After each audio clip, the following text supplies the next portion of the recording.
देश में एक ऐसा कोना भी है जहां दिवाली की खुशियां नहीं मनाई जाती। जब ये खबर हमें मिली तो हम उसकी सच्चाई जानने मैकलोट गांव ही पहुंच गए। जी न्यूज़ की टीम अपने सवालों के साथ इस परंपरा की वजह जानना चाहती थी। बेंगलुरु से यह गांव लगभग 100 किलोमीटर की दूरी पर स्थित है, लेकिन इसका इतिहास अब तक छिपाया गया।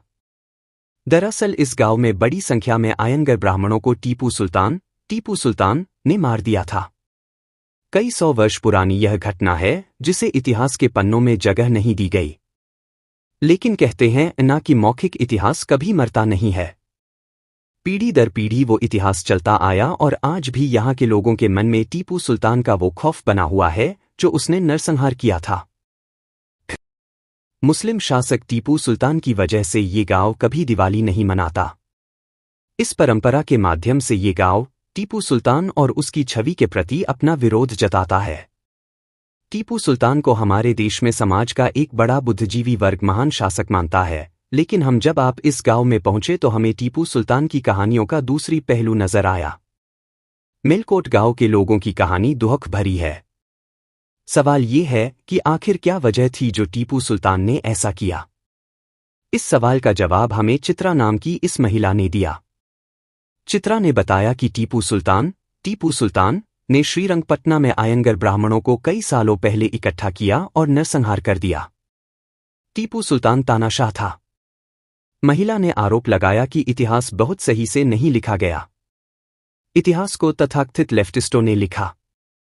हमने अपने परिवार और पूर्वजों से सुना है कि कैसे मेलकोटे के आयंगर ब्राह्मण परिवारों को टीपू सुल्तान ने मारा। अब 200 साल से ज्यादा समय बीत चुका है। टीपू क्रूर था, बिना दिमाग के था और तानाशाह था। इसी गांव के रहने वाले आयंगर ब्राह्मण हैं श्रीहरि। श्रीहरि के पूर्वज भी टीपू सुल्तान के जुल्म का शिकार हुए थे। हमने जब श्रीहरि से बातचीत की तो आयंगर ब्राह्मण के साथ हुए जुल्मों का पता चला है। उन्होंने बताया कि टीपू सुल्तान ने उनके पूर्वजों को भी मौत के घाट उतार दिया था। वो टीपू नहीं कीचड़ था। टीपू ने आयंगर ब्राह्मणों का नरसंहार नरक चतुर्दशी के दिन किया था। श्रीरंगपटना के नरसिम्हा मंदिर के पीछे नरसंहार किया था। उस दिन हमारा त्योहार था। हमारे त्योहार के दिन टीपू सुल्तान ने हमारे पूर्वजों को चोट पहुंचाई, उन्हें मार दिया। टीपू ने ऐसा इसलिए किया क्योंकि टीपू सुल्तान को इस्लाम के अलावा और कुछ नहीं दिखता था। वो काफिरों को मारना चाहता था। टीपू हिंदुओं से नफरत करता था। टीपू ने फारसी भाषा को मेलकोटे में बढ़ाया। टीपू धर्मांध था। हम लोगों को टीपू के नाम से घृणा आती है। लोग बताते हैं कि टीपू मंदिरों को दान देता था, लेकिन इस इलाके के मंदिर में सिर्फ एक ड्रम दिया था। क्या हम ड्रम रखने में सक्षम नहीं थे? हमारे आयंगर समुदाय से एक दिन में 800 लोगों को टीपू सुल्तान ने मारा था। मजहब न बदलने पर दी मौत की सजा। यहाँ के लोग कहते हैं कि टीपू सुल्तान हिंदुओं से नफरत करता था, इसीलिए उसने मेलकोटे में नरसंहार किया था। मेलकोट के लोगों से बात करके टीपू सुल्तान के जुल्म का अंदाजा लगाया जा सकता है। यहाँ के लोग कहते हैं कि टीपू जबरन धर्म परिवर्तन चाहता था।